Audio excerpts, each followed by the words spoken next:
प्रांत के अध्यक्ष भाई हैदर भाई, आज के कार्यक्रम के अध्यक्ष और पंचायत प्रकोष्ठ के प्रदेश अध्यक्ष भाई विनय सिंह जाटव जी, अयोध्या प्रांत के अध्यक्ष भाई विनय पटेल जी, तिरंगा शाखा के प्रदेश के अध्यक्ष भाई जनक प्रसाद जी, इस जिले के अध्यक्ष राम सिंह मौर्य जी, यहाँ के प्रभारी रह चुके और वरिष्ठ नेता पार्टी के नरेश गुप्ता जी, हमारी प्रांत के सचिव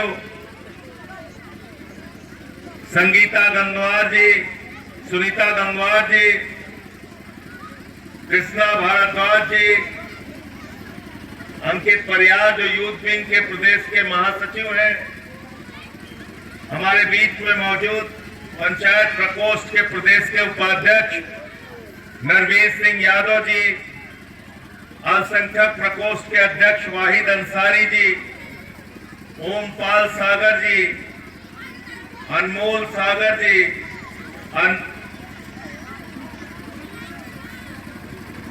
सुखबीर यादव जी, अजीत यादव जी, रियाज अली जी, साबिर अंसारी, सुधीर यादव, जितेंद्र सोनकर जी, राजाराम सागर जी, देवेंद्र यादव जी, विपिन मिश्रा जी,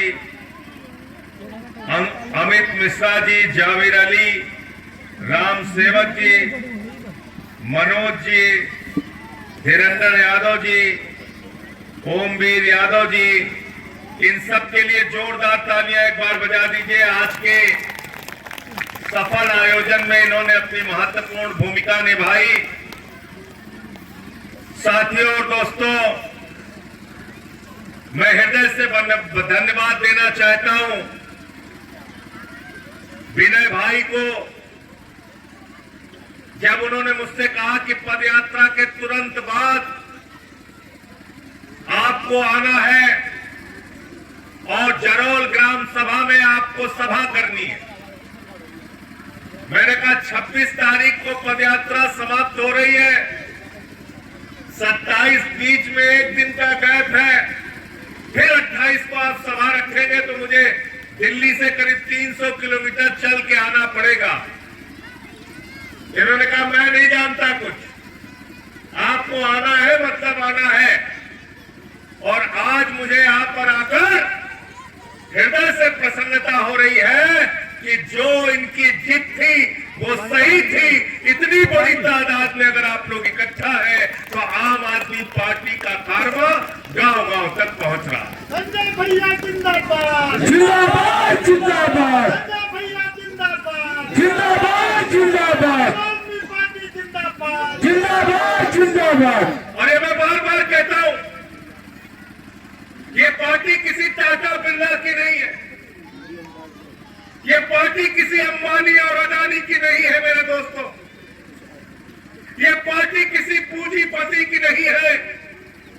ये पार्टी हमने बनाई जंतर मंतर पे, और जब हमने ये पार्टी बनाई तो हमने तय किया इस देश का आम आदमी पार्टी बनाएगा, इसलिए हमने इस पार्टी का नाम रखा आम आदमी पार्टी। ये आपकी पार्टी है, आपने इस पार्टी को बनाया अपने श्रम से, अपने परिश्रम से, अपनी मेहनत से। 13 साल के अंदर अरविंद केजरीवाल जी के साथ मिलकर आज आम आदमी पार्टी पूरे हिंदुस्तान में राष्ट्रीय पार्टी का दर्जा है, राष्ट्रीय पार्टी का। ये आपकी मेहनत की बदौलत हुआ है। आम आदमी पार्टी जिंदाबाद, जिंदाबाद जिंदाबाद, संजय भैया जिंदाबाद, जिंदाबाद जिंदाबाद। लोग हमारे ऊपर हंसते थे, 2013 में कहते थे टोपी वाले आ गए, अरे कैसे चुनाव जीतेंगे, इनका तो कोई अस्तित्व नहीं है। हमने चुनाव में खड़ा किया राखी बिरलान को, सफाई कर्मचारी समुदाय से आने वाली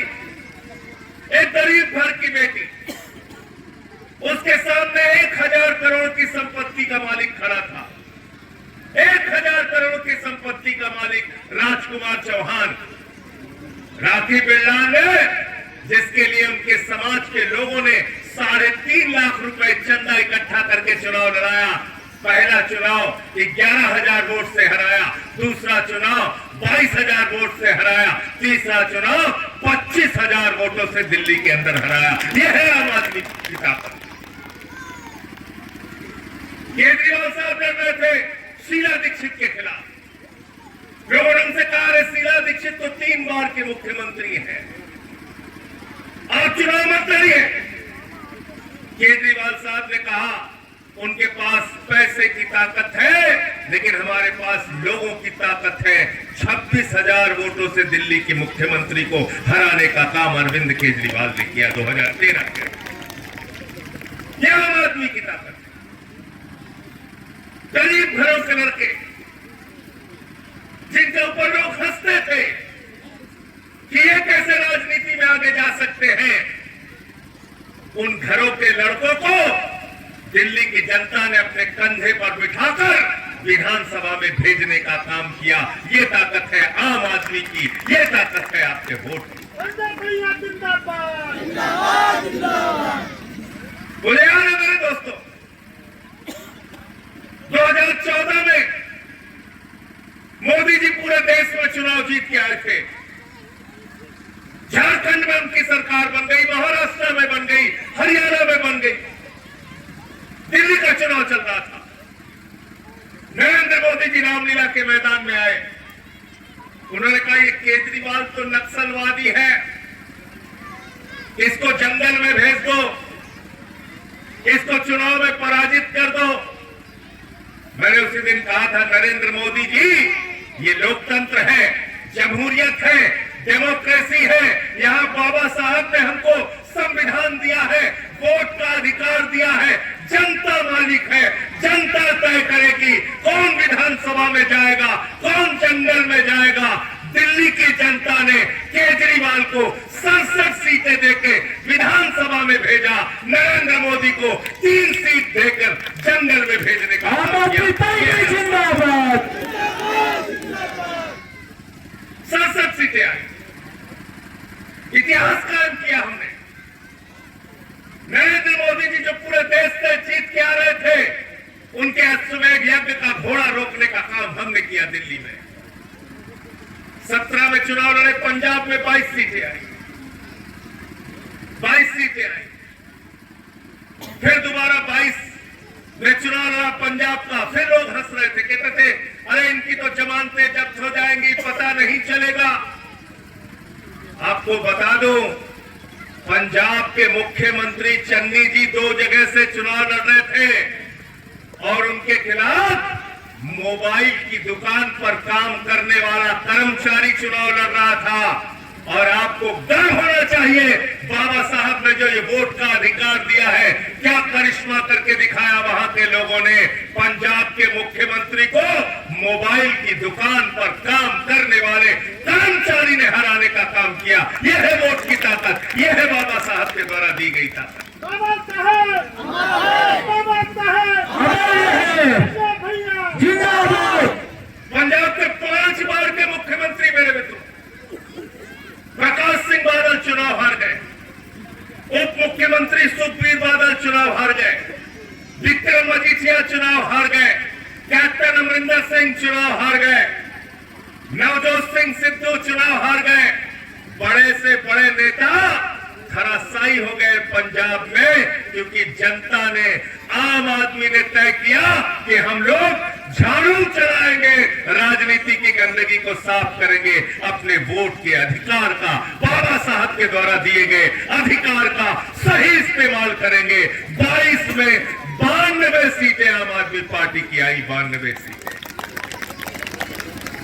मैं ये बताने आया हूं आपसे, आज वही दृश्य मुझे यहां देखने को मिल रहा है।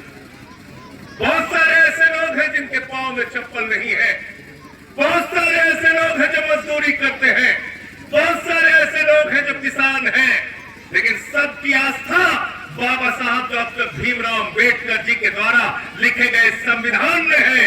और वो संविधान हमको कहता है कि बाबा साहब ने वोट के मामले में राष्ट्रपति से कहा आपका वोट एक होगा, प्रधानमंत्री से कहा आपका भी वोट एक होगा, विधायक और सांसद से कहा तुम्हारा भी वोट एक होगा, गांव के मजदूर को कहा तुम्हारा भी एक वोट होगा, दलितों का, पिछड़ों का, आदिवासियों का, मुसलमानों का, सिखों का और ईसाइयों का सबका वोट एक होगा, दो किसी का नहीं गिना जाएगा। ये अधिकार डॉक्टर बाबा साहब भीमराव अंबेडकर जी ने देश की जनता को दिया, ये हमें कभी नहीं भूलना चाहिए। संजय भैया जिंदाबाद, संजय भैया जिंदाबाद। बड़े से बड़े नेता दलित का पांव छू के आशीर्वाद क्यों मांगता है? क्योंकि वोट की ताकत है। आदिवासी समाज के लोगों के सामने प्रधानमंत्री और मुख्यमंत्री सर क्यों झुकाता है? क्योंकि वोट की ताकत है। पिछड़े वर्ग के लोगों को नमन करके उनसे वोट क्यों मांगता है? क्योंकि वोट की ताकत है।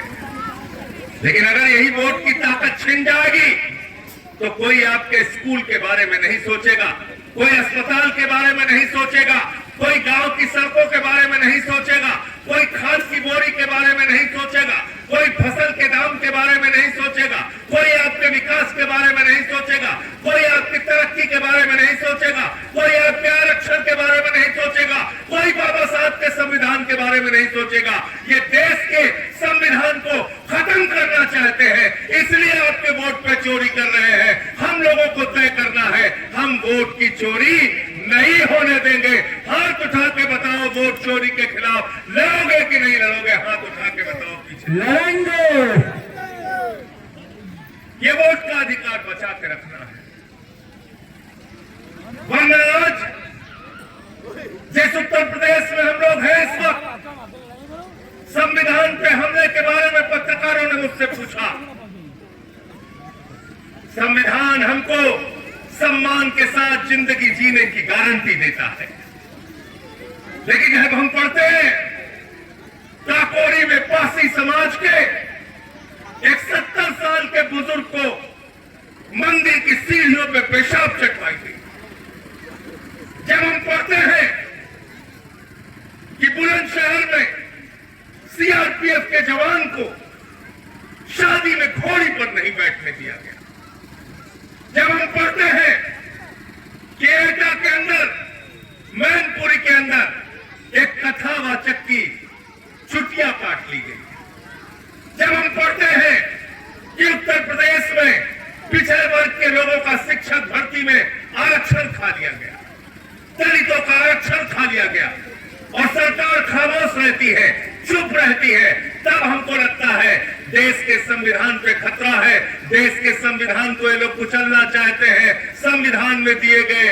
आरक्षण के अधिकार को कुचलना चाहते हैं। जब हम देखते हैं हमारे बच्चों के लिए बनने वाले सरकारी स्कूल बंद किए जा रहे हैं, जब हम देखते हैं सरकारी स्कूलों में मिड डे मील के लिए नमक और रोटी दी जा रही है, नमक और भात दिया जा रहा है, तब हम ये समझते हैं कि संविधान में दी गई शिक्षा की गारंटी को, आरक्षण की गारंटी को ये लोग खत्म करना चाहते हैं। जब तक हम और आम आदमी पार्टी जिंदा है, हम शिक्षा के आरक्षण के अधिकार को खत्म नहीं होने देंगे। इस सभा में इस बात का भी हाथ उठा के संकल्प लीजिए। तैयार है आप लोग? संजय भैया जिंदाबाद। इस लड़ाई के लिए तैयार है? क्या कहा था बाबा साहब ने? शिक्षा शेरनी का वो दूध है जो जितना पिएगा उतना दहाड़ेगा। शिक्षा शेरनी का वो दूध है जो जितना पिएगा उतना दहाड़ेगा। लेकिन मैं जौनपुर गया था, वहां दलितों की बस्ती में एक बना हुआ सरकारी स्कूल बंद कर दिया गया। मैं कई गांवों का दौरा किया, मैं आगरा गया, एटा गया, लखनऊ के सरकारी स्कूलों में गया जहां दलितों के, पिछड़ों के बच्चे पढ़ते हैं। वो सरकारी स्कूल बंद कर दिए गए। कई माताओं ने शिकायत की आकर के हमारे बच्चों से कहा जाता है कि अरे ये तो दलितों के बच्चे पढ़ लिख लेंगे तो क्या कर लेंगे, करना तो मजदूरी है, ऐसे अपमानित किया गया। ये मैं नहीं बोल रहा, उन माताओं के बयान है, उसके वीडियो मौजूद है, आप देख सकते हैं किस तरह से आपके बच्चों को अपमानित किया जाता है, किस तरह से आपके स्वाभिमान को चोट पहुंचाई जाती है, संविधान को चोट पहुंचाई जाती है, आरक्षण के अधिकार को चोट पहुंचाई जाती है। और आपसे क्या कहा जाता है? हिंदू मुसलमान के नाम पे, हिंदू मुसलमान के नाम पे झगड़े करो, मुसलमानों से लड़ जाओ पिछड़ो, मुसलमानों से लड़ जाओ दलितों, मुसलमानों से लड़ जाओ तुम लोग।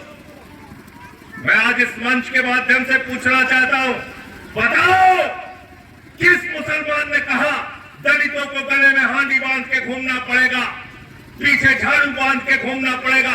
किस मुसलमान ने कहा कि तुमको आरक्षण नहीं मिलना चाहिए? किस मुसलमान ने कहा तालाब में पानी नहीं पी सकते? किस मुसलमान ने कहा हमारे बगल में बैठ के खाना नहीं खा सकते? किस मुसलमान ने कहा मंदिर में प्रवेश नहीं कर सकते? अरे आपके दुश्मन वो लोग हैं जो आरक्षण का विरोध करते हैं, जो मंदिर में तुम्हारे प्रवेश का विरोध करते हैं, जो दलित को घोड़ी पर बैठने का विरोध करते हैं। तुम्हारा दुश्मन मुसलमान नहीं है, याद रखना। ये मैं आपसे कहने के लिए आया हूं। जिंदाबाद जिंदाबाद जिंदाबाद। कौन है आपके दुश्मन? बाबा साहब ने अपने पूरे जीवन में कितने अपमान झेले, बड़े बड़े पदों पे भी थे, तब भी उनकी कुर्सी को गंगा जल से धुला गया, तालाब में पानी पीने के लिए संघर्ष किया गया, उनके नेतृत्व में संघर्ष हुआ, महाड़ का आंदोलन हुआ। क्यों हुआ? क्योंकि जानवर को पानी पीने की इजाजत थी, लेकिन दलित को पानी पीने की इजाजत नहीं थी। इंसान से जानवरों जैसा व्यवहार, इसलिए बाबा साहब ने आंदोलन किया, इसलिए संविधान बनाया। संविधान बनाया तो संसद के चुनाव में आरक्षण दिया, विधानसभा के चुनाव में आरक्षण दिया, नौकरियों में आरक्षण दिया। क्यों दिया? क्योंकि आपके बच्चे भी पढ़ लिख कर डीएमएसपी बने। और डॉक्टर लोहिया ने कहा था, कोई आदमी 0 पॉइंट पे खड़ा हो, कोई 20 किलोमीटर आगे खड़ा हो तो प्रतियोगिता नहीं हो सकती। जो 0 पॉइंट पे खड़ा है उसको विशेष अवसर देके 20 किलोमीटर आगे कर दो, फिर दौड़ की प्रतियोगिता कराओ, तब पता चलेगा कौन जीतेगा कौन हारेगा। बाबा साहब बदल रहे। इसलिए आरक्षण की व्यवस्था ये कोई आपके ऊपर दया नहीं है, ये अधिकार है। अधिकार इस बात का है कि सामाजिक व्यवस्था के कारण हजारों हजार वर्षों से भेदभाव करके आपको पीछे रखा गया है। मेरे साथियों और दोस्तों, मैं आपसे कहने के लिए आया हूं, हाथ जोड़कर विनती करने आया हूं, वक्त है अपने संविधान की लड़ाई लड़ने का, वक्त है पिछड़ों के हक की, दलितों के हक की लड़ाई लड़ने का। वरना आज जैसा माहौल हिंदुस्तान के अंदर तैयार किया जा रहा है, बताओ क्रिसमस का त्योहार होगा, चर्च के सामने हनुमान चालीसा पढ़ी जा रही है बरेली में, चर्च के सामने हनुमान चालीसा। अगर हनुमान चालीसा पढ़ना है तो हनुमान जी के मंदिर में जाओ, रामचरितमानस का पाठ करना है राम जी के मंदिर में जाओ। भगवान श्री राम ने नहीं कहा कि आप मस्जिद में जाकर रामचरितमानस का पाठ करिए। बजरंगबली और हनुमान जी ने नहीं कहा कि चर्च के सामने जाकर हनुमान चालीसा का पाठ करो। तुमको किसने इजाजत दी? चर्च के अंदर घुस के पादरी को मारते हो। मुझे बहुत शर्म आई। मैंने 4 दिन पहले एक वीडियो देखा, भारतीय जनता पार्टी की महिला नेता वो एक नेत्रहीन महिला को गालियां दे रही थी, उसकी छोटी सी बच्ची के सामने गालियां दे रही थी और कह रही थी तू इस बच्ची से धंधा कराने के लिए ना। शर्म आती है प्रधानमंत्री जी मुझे। आप कैसा समाज हिंदुस्तान में बना रहे हो? कैसे नफरतों के बीज बो रहे हो? कितना भेदभाव करना चाहते हो? हम ये भेदभाव की राजनीति हिंदुस्तान के अंदर चलने नहीं देंगे। हमको हक चाहिए शिक्षा का, हमको हक चाहिए रोजगार का, हमको हक चाहिए किसान के फसल के दाम का आज उत्तर प्रदेश की हालत यह हो गई है। हिंदू मुसलमान में हम सबको उलझाकर हमारे बच्चों के सरकारी स्कूल बंद किए जा रहे हैं। गन्ने का दाम नहीं मिलता है, किसान को उसके फसल का दाम नहीं मिलता, खाद की बोरी के लिए लाइनों में लग के किसान मर जाता है, अस्पताल में मोमबत्ती के ऊपर ऑपरेशन हो रहा है। हम देखते हैं तो शर्म आती है, तरस आती है कि आज बच्चों को मिड डे मील में नमक रोटी और भात नमक खाने के लिए दिया जाता है। और अगर हमको इन परिस्थितियों पे गुस्सा है, नाराजगी है, तो हमने 2 चरणों की पदयात्रा की। सरयू से संगम तक रोजगार दो, सामाजिक न्याय दो, रामपुर से अमरोहा तक वोट बचाओ, संविधान बचाओ। तीसरी यात्रा हमारी शुरू होने जा रही है मिर्जापुर से सारनाथ तक। हम आप सबसे अपील करना चाहते हैं, पूरे प्रदेश की जनता का आह्वान करना चाहते हैं, गरीबों का, दलितों का, पिछड़ों का, मुसलमानों का, जिनका भी हक मारा जा रहा है, आइए हम सब मिलकर उत्तर प्रदेश को आगे ले जाने के लिए, एक शिक्षित प्रदेश बनाने के लिए, एक रोजगार संपन्न प्रदेश बनाने के लिए, एक कृषि संपन्न प्रदेश बनाने के लिए एक साथ मिलकर काम करें और उत्तर प्रदेश को देश का नंबर 1 प्रदेश बनाने का हम काम करेंगे। ये हमें संकल्प लेना है। संजय भैया जिंदाबाद। लेकिन दुर्भाग्य से प्रधानमंत्री आते हैं, कहते हैं यूपी के नौजवानों तुमको हम गोबर से रोजगार देंगे। हमारे मोदी जी, हमारे यूपी का नौजवान गोबर से रोजगार करेगा और तुम्हारा दोस्त अडानी हजारों लाखों करोड़ का व्यापार करेगा। 1 रुपए में काम नहीं मिलता, लेकिन अडानी को 1 रुपए में बिहार के अंदर 1050 एकड़ जमीन मिल गई और 10 लाख आम और लीची के पेड़ मिल गए। मोदी जी नारा देते हैं, एक पेड़ मां के नाम। वारे मोदी जी, एक पेड़ मां के नाम और 10 लाख पेड़ अडानी के नाम। 10 लाख पेड़ अडानी के नाम। जनता को खूब मूर्ख बना रहे हो। महंगाई पे बोलते नहीं, प्रदूषण पे बोलते नहीं, बेरोजगारी पे बोलते नहीं, सिर्फ देश में हिंदू मुसलमान नफरत की राजनीति, इससे हमारा देश आगे नहीं बढ़ेगा। अभी एक बाबा जी निकले हैं, वो हिंदू राष्ट्र की बात कर रहे हैं। मैं पूछना चाहता हूं, कैसा राष्ट्र बनाना चाहते हो तुम? बाबा साहब डॉक्टर भीमराव अंबेडकर जी के संविधान में जो उन्होंने देश के लिए बनाया, भारत के लिए बनाया, उस संविधान में लिखा है भारत एक धर्मनिरपेक्ष राष्ट्र है। हमको कोई हिंदू, कोई मुसलमान, कोई सिख, कोई ईसाई का राष्ट्र नहीं चाहिए। हिंदुस्तान एक धर्मनिरपेक्ष राष्ट्र है, धर्मनिरपेक्ष राष्ट्र ही रहना चाहिए जिसमें सबका अधिकार सुरक्षित हो। वरना कल को तमिल वाला कहेगा हमें तमिल राष्ट्र दे दो, तेलंगाना वाला कहेगा हमें तेलंगाना राष्ट्र दे दो, नागालैंड वाला कहेगा हमें नागा राष्ट्र चाहिए, कश्मीर वाला कहेगा आजाद कश्मीर दे दो। अगर ये बहस आगे बढ़ी तो विनय पटेल कहेंगे हमको अयोध्या राष्ट्र दे दो, पवन तिवारी कहेंगे हमको काशी राष्ट्र दे दो, हम कहेंगे सुल्तानपुर के एक राष्ट्र बना दो, है हम राष्ट्रपति बन जाएंगे। जिंदाबाद जिंदाबाद जिंदाबाद जिंदाबाद। इसलिए ये देश को बांटने की कार्रवाई है, हम इसका विरोध करते हैं। किसी भी बंटवारे की राजनीति में मत फंसो, आपका कोई भला उससे होने वाला नहीं है। और मैं आपसे हाथ जोड़कर अंत में विनती करना चाहता हूं और अपनी बात को समाप्त करना चाहता हूं। हमारे छोटे भाई विनय सिंह जाटव जी जिला पंचायत के चुनाव में इस क्षेत्र से उम्मीदवारी अपनी प्रस्तुत करना चाहते हैं। हाथ उठा के अपना समर्थन कीजिए कि इनको जिला पंचायत में आप जिताकर भेजेंगे। अगर यहां से चुनाव लड़ते हैं तो आप इनको जिता के भेजेंगे, नहीं भेजेंगे? हाथ उठा के बताइए, हाथ उठा के बताइए पीछे तक। बहुत बहुत शुक्रिया, बहुत बहुत धन्यवाद। तालियां बजा के इनका समर्थन कीजिए। हमसे कह रहे थे बीजेपी वाले भैया हमारे पीछे पड़ जाएंगे। एक बाबा साहब की मूर्ति लगनी थी, यहां लगने नहीं दिया, लगने नहीं दिया।